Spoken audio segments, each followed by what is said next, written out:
Hello friends, welcome back சித்தர்வாக் channel நண்பர்களே. எனக்கு இந்த வீடியோவில் பார்த்தீங்கன்னு வச்சுக்கோங்களேன், மிக மிக முக்கியமான ஒரு ஆன்மீக ஜோதிட தாள்களை தான் இப்போ இந்த வீடியோவில் அதிரடியாக லைவாக பார்க்க போகிறோம். அதாவது பார்த்தீங்கன்னு வச்சுக்கோங்களேன், ஆகஸ்ட் மாதமானது நடந்துகிட்ருக்கு. இந்த ஆகஸ்ட் மாதம் முடியறதுக்கு இன்னும் 20 நாட்கள் மட்டும் இருக்குது. ஆகஸ்டுடைய கடைசி 20 நாட்கள் பார்த்தீங்கன்னு வச்சுக்கோங்களேன், ஒவ்வொரு ராசிக்காரங்களுக்கும் தலையெழுத்து மாறப்போகுது. அப்படி மாறக்கூடிய தலையெழுத்தை அந்தந்த ராசிக்காரங்க தெரிஞ்சு பயனடையணுங்கிறதுக்காக ஒவ்வொரு ராசிக்காரங்களுக்கும் ஆகஸ்டுடைய கடைசி 20 நாட்கள் என்ன நடக்கும் அப்படிங்கிற தாள்களை எக்ஸ்பிளைன் பண்ணிகிட்ருக்கேன். அதில் இன்றைக்கி இந்த வீடியோவில் தனுசு ராசிக்காரங்களுக்கு என்ன நடக்கும் அப்படிங்கிற தாள்களை எக்ஸ்பிளைன் பண்ண போகிறேன். தனுசு ராசிக்காரங்க இந்த ஒரு வீடியோவை ஸ்கிப் பண்ணாமல் முழுமையாக பாருங்கள். உங்கள் ராசிக்கு ஆகஸ்ட் மாத கடைசி 20 நாட்கள் என்ன பலன்கள் கிடைக்கும் அப்படிங்கிறத முழுமையாக இந்த 2024க்கானதை இந்த வீடியோவில் தெரிஞ்சுக்குங்க. இந்த தாள்களை தெரிஞ்சு இதற்கேற்ப நடந்துக்குங்க.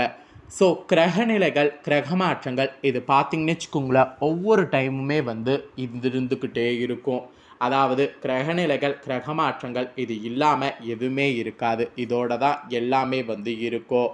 ஸோ கிரகநிலைகள் ஏற்படக்கூடிய அந்த ஒரு இது தான் பார்த்திங்கன்னு வச்சுக்கோங்களேன், நம்ம ராசிக்கு என்ன நடக்கும் அப்படிங்கிறது தீர்மானிக்குது. கிரக மாற்றங்கள் ஏற்படும் போது அந்த கிரக மாற்றங்களால் நம்ம வாழ்க்கையில் சில டைம் அதிர்ஷ்டமும் வரும், சில டைம் ஆபத்தும் வரும். அதிர்ஷ்டமோ ஆபத்தோ நம்ம ராசிக்கு என்னங்கிறது நாம் தெரிஞ்சுக்கிறது ரொம்ப நல்லது. ஸோ அதை தான் இந்த வீடியோவில் நான் உங்கள் ராசிக்கு சொல்ல போகிறேன்.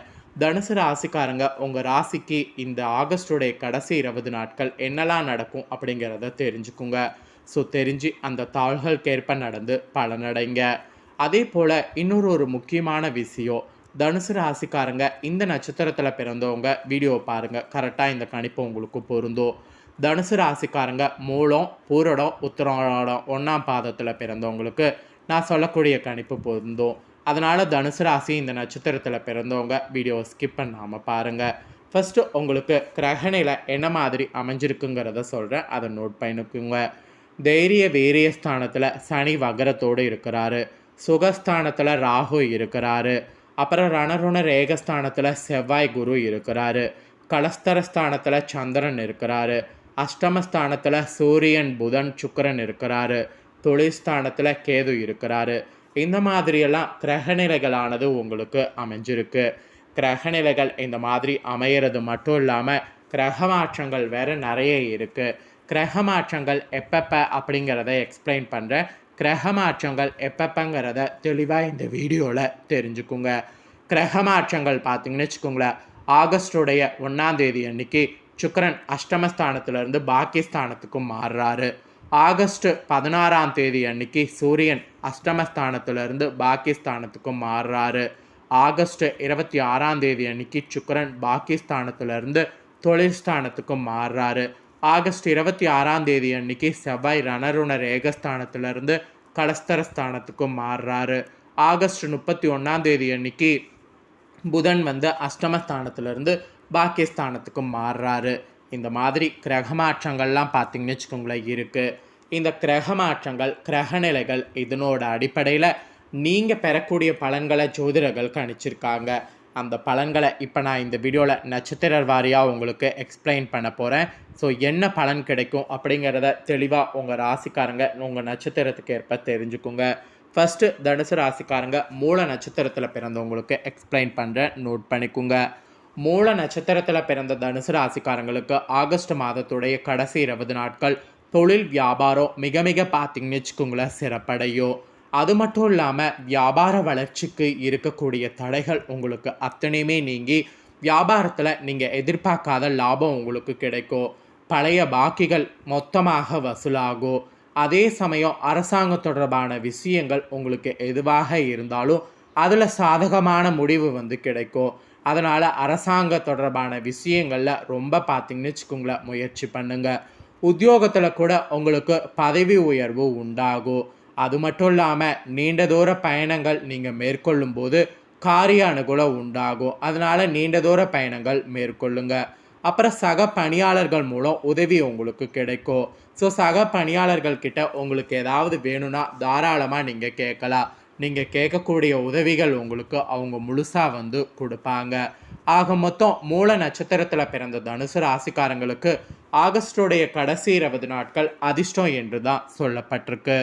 அதுக்கப்புறமா தனுசு ராசிக்காரங்க பூரட நட்சத்திரத்தில் பிறந்தவங்களாக இருந்தீங்கன்னா உங்களுக்கு என்ன மாதிரியான பலன் கிடைக்குங்கிறத சொல்கிறேன், நோட் பண்ணிக்கோங்க. பூரட நட்சத்திரத்தில் பிறந்தவங்களுக்கு இந்த ஆகஸ்டோடைய கடைசி 20 நாட்கள் குடும்பத்தில் நீங்கள் எதிர்பார்க்காத அளவுக்கு மகிழ்ச்சியும் உற்சாகமும் பார்த்தீங்கன்னு வச்சுக்கோங்களேன் இருக்கும். அப்புறம் மற்றவர்கள் பார்த்தீங்கன்னு வச்சுக்கோங்களேன் உங்களை அனுசரித்து செல்வாங்க.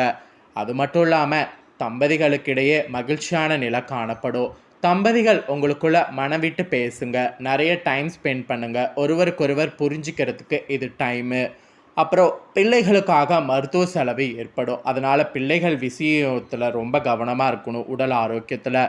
அப்புறம் பேச்சின் மூலம் இனிமையானது உங்களுக்கு ஏற்படும். அந்த பேச்சின் இனிமை சாதுரியத்தில் தான் எளிதில் காரியங்கள் கைகூடும். ஸோ பேச்சில் இனிமை ரொம்ப முக்கியம். ஸோ பூரட நட்சத்திரத்தில் பிறந்தவங்களுக்கு ஆகஸ்டோடைய கடைசி 20 நாட்கள் அதிர்ஷ்டம்தான்.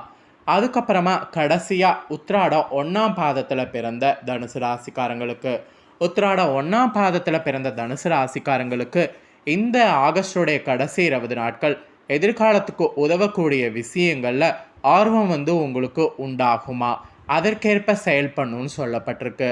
ஆன்மீக சார்ந்த சிந்தனை உங்களுக்கு அதிகரிக்கும், அதற்கேற்ப நீங்கள் செயல்படணும்.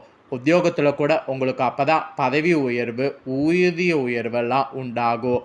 அப்புறம் மனதில் இருக்கக்கூடிய குழப்பங்கள்லாம் நீங்கி ஒரு விதமான தைரியமானது ஏற்படும்.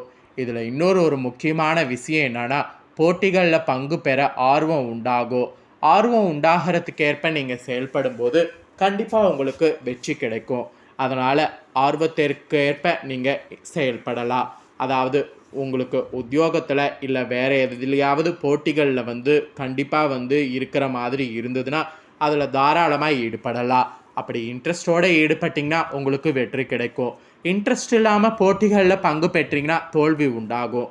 அதனால் இன்ட்ரெஸ்ட் இருந்ததுன்னா மட்டும் பண்ணுங்கள், இல்லைனா விட்டுருங்க. ஆக மொத்தம் இந்த நட்சத்திரத்தில் பிறந்த தனுசு ராசிக்காரங்க கொஞ்சம் கவனமாக இருக்கணும்னு சொல்லப்பட்டிருக்கு. ஸோ தனுசு ராசிக்காரங்களுக்கு நட்சத்திர வாரியாக ஆகஸ்டோடைய கடைசி 20 நாட்கள் என்ன நடக்கும் அப்படிங்கிறத தெளிவாக எக்ஸ்பிளைன் பண்ணியிருக்கேன். எக்ஸ்பிளைன் பண்ணதாக அவங்க நட்சத்திரத்துக்கு என்னங்கிறத தெரிஞ்சிருப்பீங்க, தெரிஞ்சதுக்கு ஏற்ப நடந்துக்குங்க. பரிகாரமாக என்ன சொல்லப்பட்டிருக்குன்னா நவகிரகத்தில் இருக்கக்கூடிய குருவை வணங்கணுமா, அதுவும் வியாழக்கிழமை வணங்கணுமா. இதை செய்திங்கன்னா எல்லா கஷ்டங்களும் நீங்கி சுகம் உண்டாகுமா. இது மெயினாக கல்வியில் தேர்ச்சி கிடைக்குமா. அதனால் இந்த ஒரு பரிகாரத்தை மட்டும் மறக்காமல் செய்திடுங்க. இந்த பரிகாரம் குருவை வணங்குறது தான். குருவை வியாழக்கிழமை மட்டும் இல்லாமல் அதிர்ஷ்டக்கிழமையான திங்கக்கிழமையை வணங்குறது ரொம்ப சிறப்பு. திங்கக்கிழமை வரும்போதும் குருவை வணங்கி நீங்கள் உங்கள் நாளை இது பண்ணிங்கன்னா உங்களுக்கு இன்னும் அதிகப்படியான பலன் கிடைக்கும். அதனால் திங்கக்கிழமையும் வணங்குங்க. ஸோ பரிகாரமாக இது சொல்லப்பட்டிருக்கு. ஸோ தனுசு ராசிக்காரங்க நீங்கள் கலைத்துறையில் இருக்கிறவங்களுக்கும் சரி, அப்புறம் அரசியலில் இருக்கிறவங்களுக்கும் சரி இதெல்லாம் நடக்கும் என்று பொதுவாக சொல்லப்பட்டிருக்கு. அதையும் ஷேர் பண்ணுறேன், அதையும் தெரிஞ்சுக்குங்க. ஃபஸ்ட்டு கலைத்துறையில் இருக்கிறவங்களுக்கு சொல்லிடுறேன், நோட் பண்ணிக்கோங்க. கலைத்துறையில் இருக்கக்கூடிய தனுசு ராசிக்காரங்க யாரிடமும் வீண் சண்டையை போடக்கூடாது. வீண் சண்டையை போடுறதை தவிர்க்கிறது நல்லது. மற்றவர்களிடம் திடீர் கருத்து வேற்றுமை ஏற்படலாம், தயவு செய்து அதை குறைத்துக்குங்க. அனுசரித்து செல்வது உங்கள் துறைக்கு இப்போதைக்கு நல்லது. மனக்கவலை உண்டாகிறதெல்லாம் அப்போ தான் உங்களுக்கு அவாய்ட் ஆகும், இல்லைனா மனக்கவலை நிறைய உண்டாகும். அப்புறம் அரசியலில் இருக்கிறவங்களுக்கு வீண் அலைச்சலும், அதனால் சரியான நேரத்திற்கு உணவு உண்ண முடியாமலும் போகலாம். எதிலும் கவனமாக அரசியலில் இருக்கிறவங்க செயல்படுவது நல்லது. உடல் சோர்வு உண்டாகலாம், பார்த்துக்குங்க. வீண் அலைச்சலை தவிர்த்து எடுத்துக்கொண்ட காரியங்களில் கவனம் செலுத்துங்க. அப்போ தான் எடுத்துக்கொண்ட காரியங்களில் வெற்றியானது பெற முடியும், இல்லைனா வெற்றி பெறுவது ரொம்ப கஷ்டம். ஸோ அரசியலில் இருக்கிறவங்க ரொம்ப கவனமாக இருக்கணும்னு சொல்லப்பட்டிருக்கு. ஸோ அரசியலில் இருக்கிறவங்களுக்கும் கலைத்துறையில் இருக்கிறவங்களுக்கும் என்ன நடக்கும் அப்படிங்கிறத ஷேர் பண்ணிட்டேன். ஷேர் பண்ணதை தனுசு ராசிக்காரங்க நீங்கள் தெரிஞ்சிருப்பீங்க. ஸோ தெரிஞ்சதுக்கேற்ப நடந்து பலனடைங்க. இந்த வீடியோவை இப்போ நீங்கள் பார்த்து முடிச்ச உடனே இதை லைக் பண்ணி உங்கள் ஃப்ரெண்ட்ஸ் ஃபேமிலிக்கு ஷேர் பண்ணுங்கள். உங்கள் ஃப்ரெண்ட்ஸ் ஃபேமிலியில் இருக்கிறவங்களும் வீடியோ பார்க்கட்டும். அவங்களோட ராசிக்கு என்ன நடக்கும் அப்படிங்கிற இந்த தாள்களை இந்த வீடியோ மூலிமா தெரிஞ்சு இந்த தாள்களுக்கேற்ப நடந்து பலனடையட்டும். மேலும் இதே போல் புதிய அப்டேட்டான நிறைய வீடியோ நம்ம சேனலில் போடப்படும். அதை எல்லாத்தையுமே உடனுக்குடனே தெரிந்து கொள்ள மறக்காமல் நம்ம சேனலை சப்ஸ்கிரைப் பண்ணலன்னா சப்ஸ்கிரைப் பண்ணி பெல் பண்ண ப்ரெஸ் பண்ணுங்கள். ஃபஸ்ட் டைம் பார்க்குறவங்க, சப்ஸ்கிரைப் பண்ணாமல் இருக்கிறவங்க சப்ஸ்கிரைப் பண்ணி பெல் பண்ண ப்ரெஸ் பண்ணிட்டீங்கன்னா இனி நான் போகிற மற்ற அப்டேட்டான எல்லா வீடியோஸும் உடனுக்குடனே தெரிந்து கொள்ளலாம். ஸோ மறக்காமல் பண்ணுங்கள். சுவாரஸ்யமாக இதே போல் வேறொரு புதிய அப்டேட்டான தகவல்களோடு மீண்டும் இன்னொரு புதிய வீடியோவில் வந்து உங்களை சந்திக்கிறேன். நன்றி.